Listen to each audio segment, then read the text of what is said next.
Tonight I've got with me Christian Steele, the compere, regular compere. Hello. Right. Yeah, good. Are you? Not too bad, mate. Yeah. What have you been up to? Anything? Just gigging. Just gigging all over the country, doing about 2,500 miles per week. Not really having a life, so it's really brilliant. How's the miles per gallon going on the car? Is it? Because that's that age. I had to replace my my suspension. It failed its MOT, and it's got like 140,000 miles on the clock. So the resale value of the car is going to be nil, and I had to spend 875 quid getting to pass the and it's Citroen suspension as well. I'm going on too much about cars. I know nothing about them. It just gets me from A to B. Yeah. Okay. Moving on.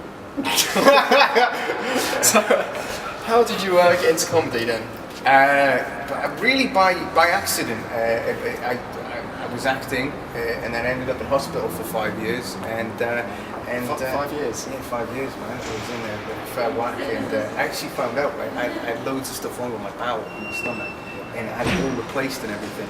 And I found out, I had like private medical care, and you get like an itemized bill of everything that you get, and like a telephone bill. And I was there after about 3 years in hospital, looking at TV, and had like I don't know, Antiques Roadshow, and this woman had an original Lowry painting, Alice Lowry painting and sketch done by Lowry, and it was valued at over £100,000. And I worked out over the last 3 years that my arsehole was worth more than that Lowry painting.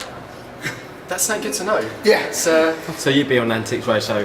Yeah, exactly. It's just how much is that worth? You know what I mean? It'd be nice, wouldn't it? Yeah. So what sort of thing inspires your material then? Where does it all come from? Just living really. Just I live in London. I'm from Newcastle. If you can't find a joke in that somewhere, it's just what happens in your day to day. Yeah. And, make sure you live stories and surround yourself by funny people, which is why we're here. Exactly. Yeah. I try. What is the worst thing someone has heckled at you before? I once got punched in Southampton. Because it was this ridiculous gig where they didn't have a microphone, and the compere came on, and nobody. That's your. Is that me? Right, I'm taking over actually, now. that's Steve's CeeLo phone. Green on his phone. That's him. This is my phone. This is Steve. What is Steve, we're busy. This is very professional. I'm totally lost now. It's a confessional, right? And so I got punched in the Southampton pub because the guy goes on, didn't give me a microphone. It wasn't organised properly, and there was this drunk guy, and he just thought that there was a Mountie Geordie in Southampton shouting in his pub, and he kind of came over. And he kind of grabbed hold of my top, and I thought he was wanting a request, like a singer, like karaoke or something. And he came and he swung at me, and so I dropped the microphone, even though it wasn't working. Ran round and jumped on him.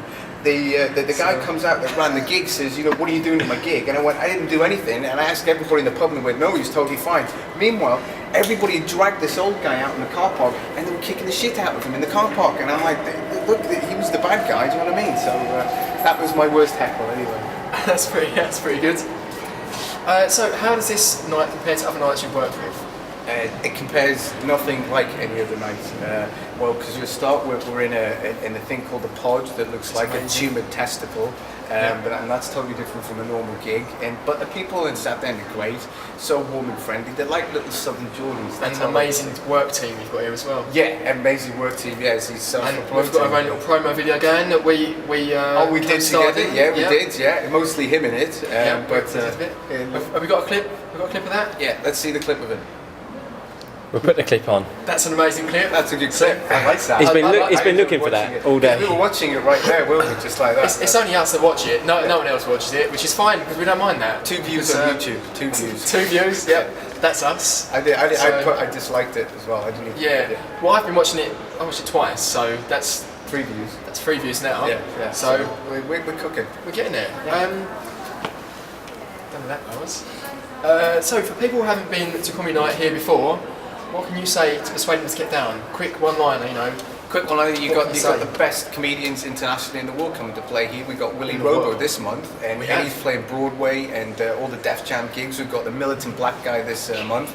It was incredible. You see him on Balls of Steel, and we continue. We've got people like Imran Youssef. We had Gareth Richards. Every big top name in the business comes to this venue, and they all love it, and they all have great things to say about it. Some good names lined up as well. So well, we can wrap it up there. I think that's a good interview. Thank you, George. Thank you. I'm Tom. Tom. Thank you, Tom. We'll cut that out. We'll cut that out. Yeah. Do that bit again. We'll do that bit again. Yeah. Thank so, you, Tom. Yeah. Thank you, Tom. Yeah. You're right, I knew that was Tom, but he looks like a George.